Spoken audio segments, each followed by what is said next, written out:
जान के हैरानी होगी कि अमेरिका के कुछ स्टेट में बिजली, पानी और इंटरनेट का बिल ही $700 के ऊपर आता है। इस वीडियो में हम डिस्कस करने वाले हैं cost of living in America in 2025। America कितना महंगा है 2025 में। तो चलिए शुरू करें। इस वीडियो में कॉस्ट ऑफ लिविंग एक्सपेंसेस को 6 भागों में डिवाइड किया है। सबसे पहला है हाउसिंग कॉस्ट, फिर आता है यूटिलिटीज और bills, then food and grocery bills, transportation cost, health care cost and miscellaneous expenses, जिसमें हम कवर करेंगे एंटरटेनमेंट और पर्सनल केयर से रिलेटेड। बात करते हैं रेंट या मॉर्गेज की, यानी हाउसिंग से रिलेटेड एक्सपेंसेस की। सो अगर आप यूएस में रह रहे हैं और आप रेंट पे रहते हैं तो आपका एक्सपेंस जो है वो डिपेंड करेगा आप किस स्टेट में हैं और वहाँ का टैक्स रेट वगैरह क्या है। मंथली रेंट इस बात पे भी निर्भर करता है कि आप कहाँ रह रहे हैं, आप सिटी में रह रहे हैं या आप गाँव के इलाकों में रह रहे हैं। बहुत सारे ऐसे बड़े शहर हैं अमेरिका में जहाँ रहने का कॉस्ट बहुत ज़्यादा है। इन कंपैरिजन अगर आप किसी छोटे इलाके में रहते हैं तो वहाँ पे आपका रहने का एक्सपेंस काफ़ी कम हो जाता है। मिसाल के तौर पे अगर आप एक सिंगल बेडरूम फ्लैट की बात करते हैं रेंट के ऊपर, तो अगर आप वो किसी सिटी में लेते हैं तो आपको तकरीबन $1400 से $2500 के बीच मंथली रेंट देना पड़ सकता है। और इसके कंपैरिजन अगर आप एक गांव की बात करते हैं तो वहाँ ये थोड़ा सा कम हो जाता है, फिर भी ये 800 से लेकर आपका $1600 या $1700 तक वेरी करता है, डिपेंड ऑन आप किस टाइप का घर लेते हैं और उसमें क्या क्या फैसिलिटीज़ आपको दी जा रही हैं और उस घर की लोकेशन क्या है। एग्जाम्पल, अगर आप न्यूयॉर्क सिटी की बात करते हैं तो आपको वहाँ पे एक क्लॉजेट साइज अपार्टमेंट जितने पैसे में मिलेगा उतने ही पैसों में आप टेक्सास जैसी जगह में एक एंटायर हाउस रेंट पे ले सकते हैं। तो लोग यहाँ पे घर भी खरीदते हैं। तो अगर मैं मंथली लोन की बात करूँ तो बहुत सारे लोगों का यहाँ पे जिन्होंने घर लिया हुआ है उनका मंथली लोन $1500 से $3000 के बीच में वेरी करता है, डिपेंड अपॉन उन्होंने कितना बड़ा घर लिया है और कितना बड़ा लोन। यूटिलिटीज़, सो यूटिलिटीज़ के अंदर 4 चीज़ें हम कवर करते हैं: electricity, water and sewer bills, और हमारा नेचुरल गैस या और इंटरनेट और केबल। सो लोकेशन के ऊपर डिपेंड करता है आप किस स्टेट में हैं, आप किस सिटी में हैं। अगर आप हवाई में आपका यूटिलिटी एवरेज बिल $700 के ऊपर जा सकता है, जबकि आइडाहो में ये 350 तक ही सिमट जाता है। सो ये सिटी और स्टेट के ऊपर भी वेरी करता है। हम इलेक्ट्रिसिटी की बात करते हैं तो सबसे पहले एवरेज इलेक्ट्रिसिटी कॉस्ट यूएस में $120 है। और ये अगेन वेरी करेगा आप किस तरीके से इलेक्ट्रिसिटी इस्तेमाल करते हैं उसके ऊपर, पर अमूमन एवरेज $120 से $150 के बीच में लोगों के इलेक्ट्रिसिटी बिल वेरी करते हैं। Natural gas monthly cost very कर सकता है आपका $60 से $100 के बीच में। तीसरा यूटिलिटी में एक बड़ा एक्सपेंस है वाटर और सीवर का। वाटर और सीवर मंथली $70 से $100 के बीच में वेरी करता है। अगेन ये डिपेंड करता है कि कितने लोग उस घर में रह रहे हैं, क्योंकि जितने ज़्यादा लोग रहेंगे उतना पानी का कंजम्पशन बढ़ेगा। चौथा इंटरनेट और केबल का। तो यहाँ पे इंटरनेट की जो सर्विसेज हैं अगेन वो आप किस प्लान को अवेल करते हैं उस पर डिपेंड करती है। हाई स्पीड लो स्पीड आमतौर पे वो 60 से लेकर $150 के बीच में वेरी करता है। बड़ा एक्सपेंस होता है फूड और ग्रोसरीज का, जो कि बहुत इंपॉर्टेंट एक्सपेंस है। ये भी डिपेंड करता है कि आप किस स्टेट में रह रहे हैं और कौन सी सिटी में रह रहे हैं। फॉर एग्जांपल, अगर आप बात करते हैं टेक्सास की तो आपको एक दूध का पैकेट वहाँ पे $3 का मिलता है, जबकि अगर आप वही सेम दूध का पैकेट हवाई में लेने जाएंगे तो आपको $6 का पड़ेगा।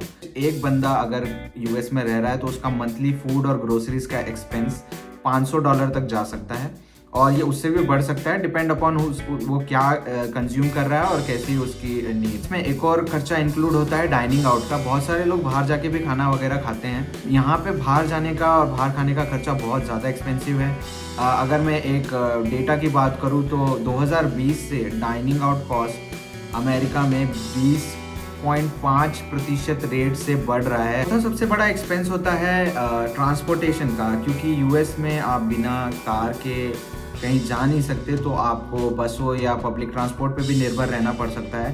तो अगर मैं ट्रांसपोर्टेशन की बात करूँ तो अगर आप पब्लिक ट्रांसपोर्ट लेते हैं ताकि मंथली पास बुक करवाते हैं तो आपको $70 से $100 के बीच में आपका मंथली पास का एक्सपेंस जा सकता है। और दूसरा एक्सपेंस है प्राइवेट ट्रांसपोर्टेशन का। सो अगर किसी के पास खुद की कार है तो उसका लोन हो गया, इंश्योरेंस हो गया, मेंटेनेंस हो गया, फ्यूल हो गया, ये सारा कॉस्ट पड़ता है। तो आमतौर पे जो लोग कार ओन करते हैं उनका एक्सपेंस $500 से लेकर $700 तक वेरी कर सकता है। सबसे बड़ा और इम्पॉर्टेंट एक्सपेंस है हेल्थ केयर। यूनाइटेड स्टेट में आप बिना हेल्थ केयर इंश्योरेंस के सरवाइव नहीं कर पाओगे। अगर कर भी लोगे जैसे तैसे, अगर आपको कोई बीमारी या कोई समस्या नहीं है तो आप कर भी लोगे सर्वाइव, लेकिन जैसे ही अगर कुछ मेडिकल इमरजेंसी आती है आपका कॉस्ट बहुत ज़्यादा बढ़ सकता है, क्योंकि यूनाइटेड स्टेट्स दुनिया का सबसे एक्सपेंसिव हेल्थ केयर प्रोवाइड करता है। तो आपको इतना महंगा हेल्थ केयर अफोर्ड करने के लिए हेल्थ केयर इंश्योरेंस लेना पड़ेगा और उसका भी प्रीमियम भरा जाता है। तो अगेन हेल्थ केयर इंश्योरेंस जो होता है वो आपके प्लान के ऊपर डिपेंड करता है कि आप किस टाइप का प्लान ले रहे हैं, हाई प्लान, लो प्लान या किसी भी तरीके का, जिसमें जितना ज़्यादा आप चीज़ें कवर करते जाएंगे आपके प्लान का प्रीमियम उतना बढ़ता है। मंथली जो है प्रीमियम जो होता है वो 500 से लेकर $1000 के बीच में वेरी करता है। फैमिली कवरेज वगैरह अगर आप लेते हैं तो ये $1200 तक भी जा सकता है, जो कि बहुत एक्सपेंसिव है, पर ये बहुत इंपॉर्टेंट है और ये लेना बहुत ज़रूरी है। आप जो हेल्थ इंश्योरेंस का प्रीमियम देते हैं उसके ऊपर भी आपको को पेमेंट देना पड़ता है, या आपको कुछ परसेंटेज खुद बेयर करना पड़ता है। तो आपका आउट ऑफ पॉकेट एक्सपेंसेस जो होता है हेल्थ केयर में $100 से $200 पर मंथ, ये डिपेंड करेगा कि आपका हेल्थ हिस्ट्री क्या है। अगर आप ज़्यादा बीमार पड़ते हैं, ज़्यादा बीमार रहते हैं तो आपका ये कॉस्ट और बढ़ सकता है। मिसलेनियस एक्सपेंस, मिसलेनियस एक्सपेंस में हम कवर करेंगे एंटरटेनमेंट और पर्सनल केयर का। सो एंटरटेनमेंट में फॉर एग्जांपल अगर आपने कुछ मंथली सब्सक्रिप्शन ले रखा है नेटफ्लिक्स का, प्राइम का, या आप कहीं बाहर मूवी देखने जा रहे हैं या किसी दोस्तों के साथ एंजॉय करने के लिए आप कहीं कोई साइट सीइंग के लिए जा रहे हैं, कहीं कोई सिटी देखने जा रहे हैं, तो वो आपको एक और एडिशनल एक्सपेंस दे सकता है जो कि बहुत एक्सपेंसिव हो सकता है। तो अगर आप सिटी में ही घूम रहे हैं दोस्तों के साथ और ये सारी चीज़ें इंक्लूड करेंगे तो ये ज़्यादा नहीं है, लेकिन अगर आप किसी दूसरे स्टेट में घूमने जा रहे हैं या कहीं और किसी दूसरी सिटी में जा रहे हैं तो ये खर्चा 2 से 3 दिन का आपका तकरीबन $1 से $2000 के बीच में वेरी करता है। जो कि सब्सक्रिप्शन वाला कॉस्ट है तो वो अराउंड $150 to $300 के बीच में वेरी करता है। Movies subscription. Personal care expenses में हमारा आता है जो भी तेल, साबुन, shampoo, body lotion, skin care और जो भी अदर आइटम जो हमें ज़रूरत पड़ती है, डाइपर्स वगैरह, तो वो भी रफली अराउंड $150 से लेकर $300 के बीच में वेरी कर सकता है, डिपेंडिंग अपॉन योर नीड। ये कम भी हो सकता है और ये सिंगल पर्सन और फैमिली के बीच में वेरी करेगा। ये एक रफ एस्टिमेट था जो मैंने दिया है cost of living in America 2025। ये था आज का वीडियो, और अगर आपको कोई और क्वेश्चंस या क्वेरी है तो हमें कमेंट में बताएं, और मिलते हैं आपसे अगले वीडियो में। अगर आप चैनल पे नए हैं तो चैनल को सब्सक्राइब कीजिए। बाय।